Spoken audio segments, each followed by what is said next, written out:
Hello everyone and welcome on into another LEGO custom video. Today's subject, Adventure Time. So these are my own designs for all the characters, like usual. I'll say when it's not, just assume that it is always going to be my design. But yeah, this will be wave 1. I am working on a second wave that will have characters like Fiona and Cakes, Ice King in like his more Simon look, Fern, Beemo, like other fan favorite characters, but I just wanted to get like the core group in, and yeah, so this, I sort of like base it on like sort of more like adult sort of look towards the show, so a lot more like cuts and bruises and stuff like that. And yeah, that's about it. So let's get on in with our first figure. Okay, so first up we've got Jake the dog and Finn the human. So for my version of Jake, he's sort of more akin to the Farm World version, where he's more just like a regular dog, like no talking or anything like that. But he does have slight mutant abilities. They're just very sort of like locked away in his genes, so there's like slight stretching and stuff like that. But I'll explain that more with a later figure. So if we just get Jake out of the way, just the standard Lego pug body, just painted him orange, gave him some soulless looking eyes. But moving in to the star of the show, we have got Finn. So putting the figure to a side, we'll just get the accessory out of the way. So I've made the Demon Blood sword, my favorite sword in the show. I just always loved how cool it looked, the big cross, like the red, all that. So I tried to capture that the best I could. I've put together a ton of different pieces to try and make a sort of more berserk feeling, I guess. So I just like used a katana's hilt, like a old knight's feather piece, the one ring, some bar pieces, and I cut this part out of plastic, glued it all together, painted it in red, added some withering and some different effects, and yeah, I think it came out nicely, and it looks cool in Finn's hands because of how like oversized it feels. It feels very like akin to someone like Guts or something like that, just an oversized blade. Getting that out of his hand, bringing the figure in closer. So I tried to capture just like the general coloring and stuff like that of the show, while also referencing a ton of different fan arts and fan designs and stuff like that I've seen, and as well as putting my own spin on him. So with the character, I wanted to go sort of like a, I don't know, like a lost child sort of look. So like he was wearing jeans, but they're all tattered at the edges now, not wearing any shoes, unkept shirt, a bunch of cuts and scrapes and dirt on his feet and arms and bite wounds and stuff from all the fights he's been in. I went with sort of a full metal design for his robot arm instead of like the standard that he has in the show. The face, I had it sort of like he was like just in a fight, because like in the cartoon it's obviously a cartoon, but if a 14-year-old regular human was fighting what Finn does, then they're going to get hurt, so I tried to represent that. The hood piece is like the more modern hood like you see on Miles and Gwen figures. I just cut a little bit of fringe and glued it in there. I know I could have used the Lloyd one, but I preferred the look of this combo. I added in the same sort of thing I do with other figures, where I like have the neck attachment spun around, cut up, just so that it had like that full hood, and I sculpted on some like mismatched ears like it was the scummed bear head. On the arms, I've got electrical tape sleeves. The bag is just the standard Lego satchel. I cut it so it was easier to take on and off. just for later on with the next figure. So with this figure, he's also got an alternative torso and look. So if I just grab those pieces and... Okay, now we've got him into the alternative look. So this is based on his like appearance when he's going to fight the Lich. So he's got like the friendship sweater on, the gauntlet, the necklace. Just tried to like capture the look and feel of that look. Yeah, not much to go over with this one. Using a bootleg Broly necklace for the necklace and a Thanos gauntlet, which I sanded up and painted to better match it. Same arms and legs. The hair is from Denji, and I've just got like a cleaned up face with like a band-aid over the nose. But using this figure is a good segue into the next, which is Jake Suit Finn. Okay, so this one's a little bit sadder. So when Finn went to fight the Lich under PB's command, the Lich saw the connection between Finn and Jake and decided the best way to hurt Finn was to hurt Jake. So the Lich shot Jake with like all like the curse magic and stuff like that. What the Lich didn't know is that would trigger the mutation that was dormant inside Jake to manifest, and combined with Finn's emotional state, seeing Jake hurt like that, they were able to bond into the Jake suit.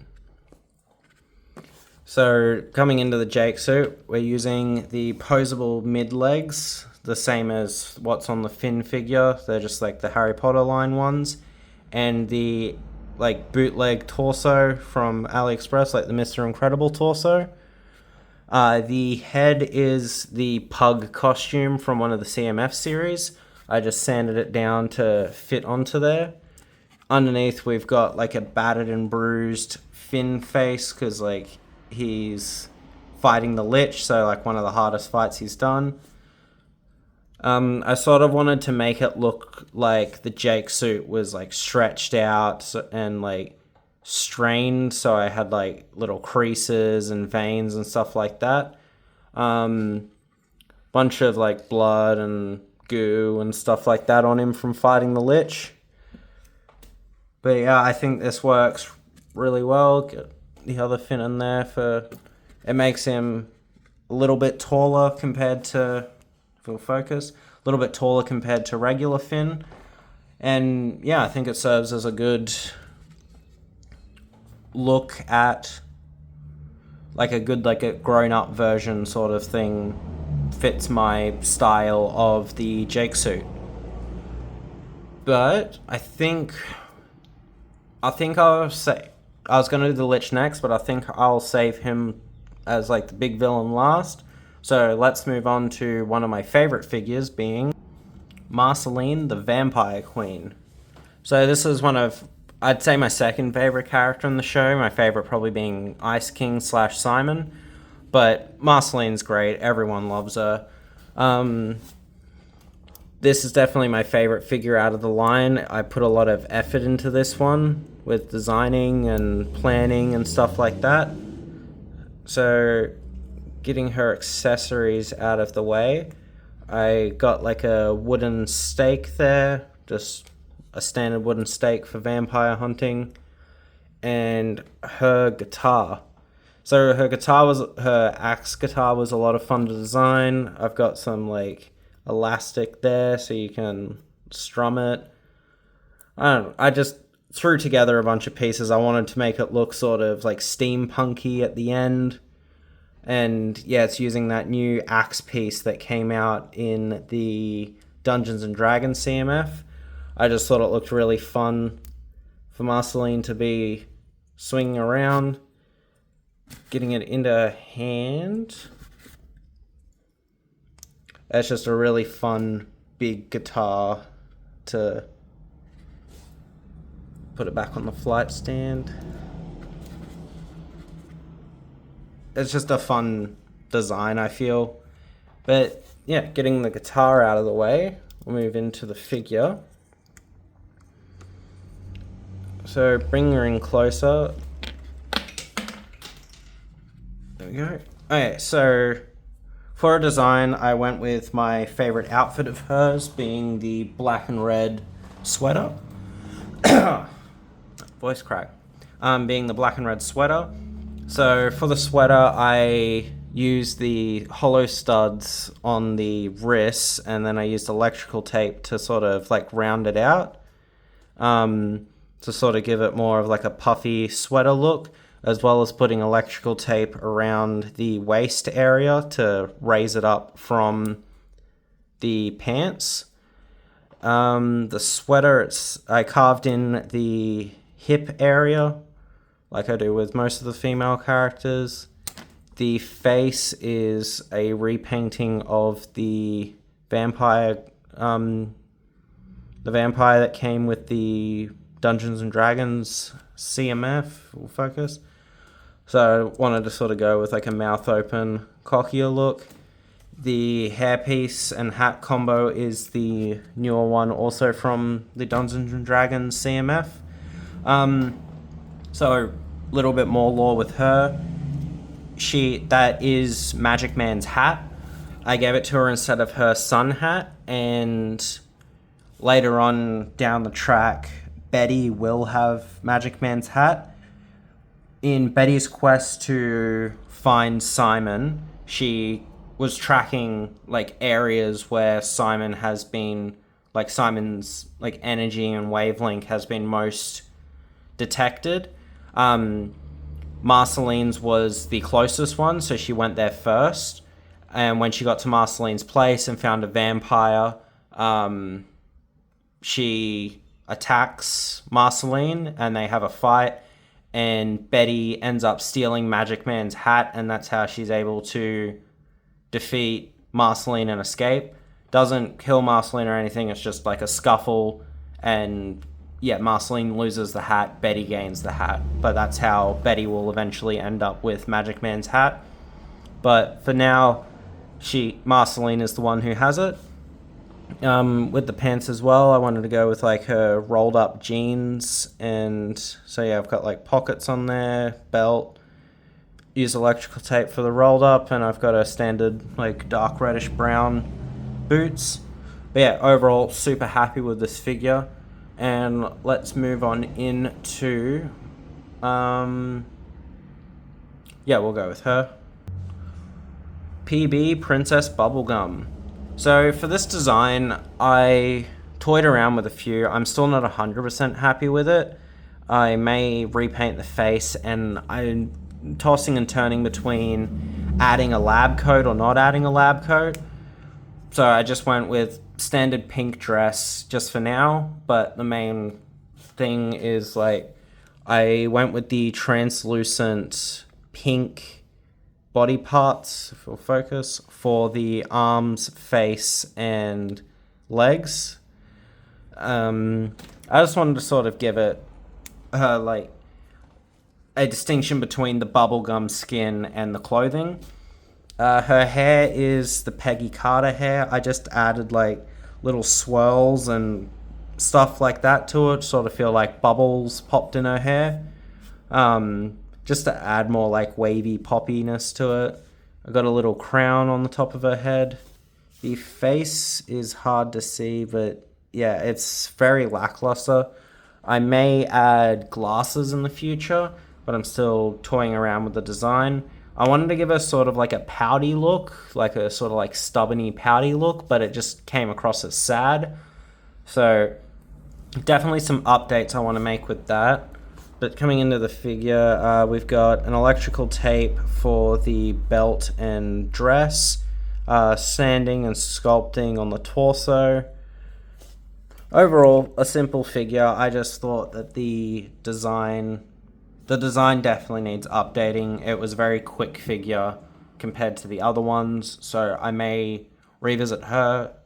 So if you want to see an update, I'll post updates on my Instagram when I do update her, because I've still got to repost all of my Adventure Time figures. I'll just do them in one bulk post, have a couple of fight scenes and stuff like that in different slides, but she will be updated by the time I do that post. So if you want to see an updated version of her, keep an eye out on my page. And yeah, let's move on to our second last figure, my favorite character, the Ice King. So I've always loved Simon. Ice King's been such a fun character. Tom Kenny does an amazing job portraying him. And when they added in those episodes with like the middle-aged Simon and young Marceline, that's when like I feel like the story of Adventure Time just like started to like really get its legs and kick off, and that backstory and stuff like that, which I really love those episodes. Coming into the figure itself, I've just got these bootleg Jujutsu Kaisen pieces that I painted in blue to represent his ice magic. The figure itself, I'm using real cotton for the fleece lining on his sleeves and his jacket. I just used cotton balls and cut up the cotton to fit in there. He's using the Santa Claus beard comboed with this bootleg headpiece from a Pennywise figure. The crown is I think it's the Evil Queen's crown from Snow White. I could be mistaken though, and I just cut that off of where it's supposed to be, rounded it a little bit, glued it on there. He's got a sculpted nose. The face, I wanted to add like cracks in his skin, like his... Oh, bump the camera.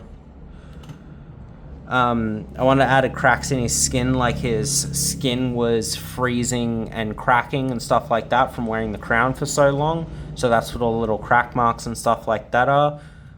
When he's back in Simon mode, like his skin will have slowly healed, so my Simon will have scars and cracks on his face, like old cracks and stuff, as a like reminder of the Ice King.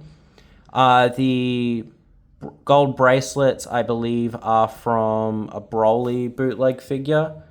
The base skirt, I guess, tunic, poncho thing, I'm not sure what he wears. That's like the standard Lego dress piece, and then I just sculpted over the top of that, so he's wearing like a big jacket over the top of it. I will make Gunther in the future. I just did not have a piece that I didn't have any penguin pieces, and I wanted to make him a little squishy guy. I will be using the bootleg like the Squishmallow ripoffs that they released in the most recent CMF series that was with the Kawaii girl. I will be using those to make Gunther. And probably his cat as well. I might give him the Evil Eye necklace, not 100% sure, but Gunther is coming in the future. He'll probably be in that post that I was mentioning earlier with PB. But yeah, there's not much else to say about Simon. Really love his character. Can't wait to make an actual Simon looking figure for him. But without further ado, let's get on to the big bad of the series. The Last Scholar of Go. Mispronouncing words. Stuff that whole bit up. Okay, here we have the Lich. So I wanted to make him look like he was rotting like in the show. Just an amalgamation of skeleton and flesh and magic and cloth. So the torso underneath is a Lego Ninjago skeleton. I added in a bunch of clay into there to get that height. Attached it to like the modern skirt piece. He's a solid figure, nothing moves on him because I had to glue a lot of the fabrics and the arms in place to get weird proportions. So he was on like a slight lean and his arms were all mangled. On this arm, he's got like rotting flesh, sort of tried to make him feel zombie-like. Real chain on his neck. The headpiece with his horns are the new from the Dungeons and Dragons CMF, the Druid's headpiece. I carved up the face to have like the open cheeks and stuff like that. I just used like a bunch of different Lego capes and fabric and everything like that. Cut it up, glued it up, add different materials, just to sort of like layer in the misshapen clothes and cloak. Getting him off the stand, I did try to make his height feel a bit more substantial, so then he towered over Finn, which I think the height turned out quite well. It was a bit of touch and go there because he felt too short compared to Finn, and he felt average height, but comparing him to other figures, he is quite a bit taller than them all. Just to give him, because the Lich's height's really confusing. Sometimes he's this giant thing that like Finn can crawl around on, and other times he's like the same height as a regular guy. It's just appearance wise, so I just wanted to sort of go in the middle. I didn't want to make him ginormous, but yeah, super happy with how he turned out. And yeah, not much else to say about him. Let's get on to the last thoughts, final review. Oh, I forgot to also show the cursed snail and just get it out, the Enchiridion. So I made these as little accessories for him just because it's like the snail was always in every episode. I just wanted to have him in my posts, and the Enchiridion's so important to the characters and the story of the Lich and stuff. So just like, I tried my best to fit the word Enchiridion on there, but the paint smudged. I've got the little bluebird sitting on the skull, some leaves and the sword, bunch of binding on there. It's just the Darkhold from Marvel. I thought it added like a cool texturing to the back of it. But yeah, let's get them all grouped back up and say the outro. Hey, that about does it for my Adventure Time figure. If you enjoyed the figures and you want more content, make sure to like and subscribe. Leave a comment if you want to. I try to react to them, talk to them if questions are asked. I'm trying to get better at it. I know I haven't been the best at it. But anyway, hope you guys enjoyed the figures. More Adventure Time figures will be coming in the future. If you want to see updated versions, like I mentioned earlier, like with adding Gonther and updating PB's design, make sure to check out my Instagram. That will be linked below. Yeah, that's about does it. Thank you all for watching, and yeah, I'll see you in the next one. Bye!